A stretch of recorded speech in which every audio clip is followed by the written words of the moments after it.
That is exactly how I felt while playing as Japan. Why? There's one simple reason. This video right here makes every single China player want to spam 50 million troops on you. So get the hell out of here, buddy. Anyways, in my first game of playing as the amazing country of Japan, I went right into Tax Tech 2 because I believe that it is much better to go up to Tax Tech 2 as a democracy first, and then after that you rush right into Research Tech. My game plan while playing as Japan is to always mount and specialize your starting infantry and send the 3 stacks that are not on your capital into the Koreas. Taking the Koreas gives you a total of 42 million more population, which makes you get way more money in tax tech. In this game, South Korea was a player, and since Japan starts off as a democracy, it loses 3 stability every time it declares. So declaring on North and South Korea would make me lose 6 stability. So here, I waited until South Korea annexed North Korea before declaring, and I made sure to declare right after he annexed because you don't want the player to form Korea, which will instantly core down North Korea. South Korea was on maneuver, so when he made tanks, they beat my troops with almost no difficulty. So I sent 200,000 stack that was on my capital into South Korea because I knew that he would not have enough treasury to fund those tanks. I also made a bunch of more infantry just in case he did somehow have enough money.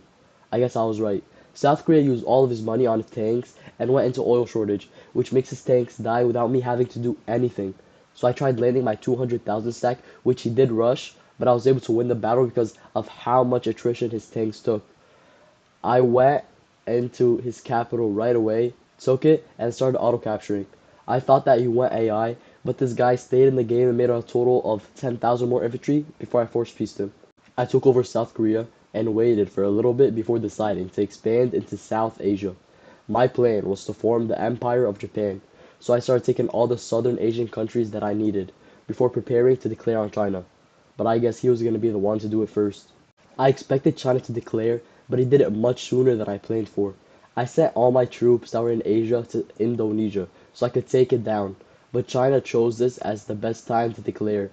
I had almost no defenses, so I decided to send my troops that were going to go for Indonesia and instead go for Beijing because he was on mass attack and he was spamming, and since mass attack doesn't give you any war exhaustion, I needed to be able to take over his capital and try and make him fall apart. Right now, most people in my situation would scorch what they could and leave, but this spam wouldn't do much damage as I had a bunch of land which I could retake while his troops are on a completely different part of my country. So this would stop him from being able to force peace me. Since he was on mass attack and I was on static, having around 150,000 infantry on Tokyo with a fort would be plenty to prevent him from being able to take my capital. So I made sure to keep making troops retake and let him get as many losses as possible. Remember those troops going up to his capital? Well, he noticed them, and he sent some troops to try and kill them. Of course, I was able to win as my troops are much better than his, but this was all to delay my troops from landing while he was making a sub. And of course, this is the best time for the game to completely crash, not letting me move my destroyers up to where I could kill the sub. This was genuinely gonna make me break something. I legit had to rejoin, and all my troops that could have landed if my game didn't crash were dead. And since I had to rejoin, my troops that were on my cap moved, and if he took advantage of this, I could have lost Tokyo, but thankfully he didn't realize that I left the game. And now I had low stability because of how much war exhaust I gained as a democracy, so I had to go minimum taxes just so I wouldn't fall apart. I kept pushing him out of my country until he sent me 2 white peace deals, which I didn't accept because I thought that I would be able to kill him.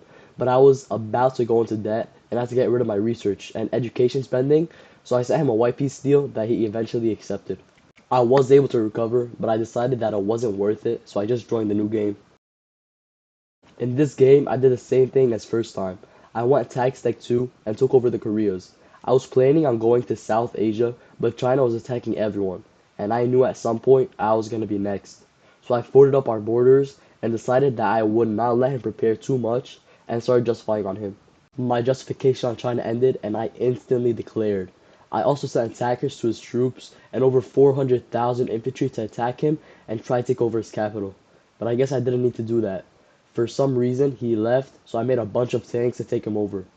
You might be asking, why would I use tanks to take over China? A country that is mostly mountainous, and mount specializing all of those tanks would be crazy expensive. Well, you're right.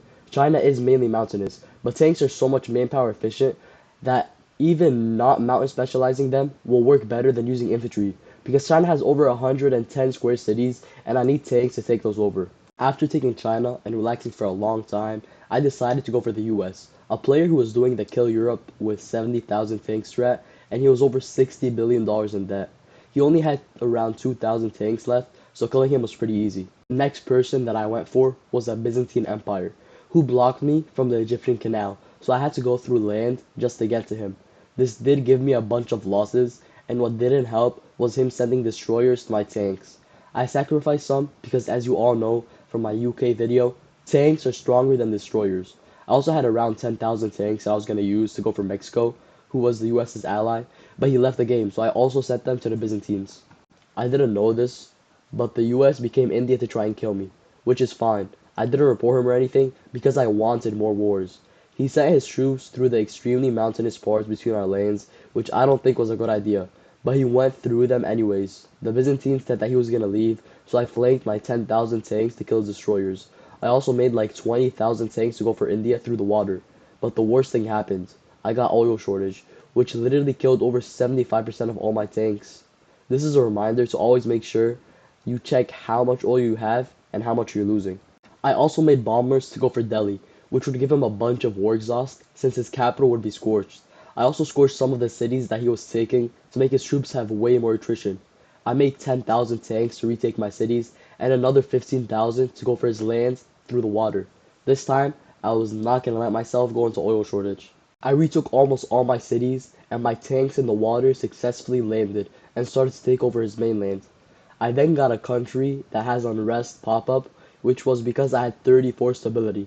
I have no idea how my stability got this low and why I didn't get the low stability pop up at the bottom of the screen.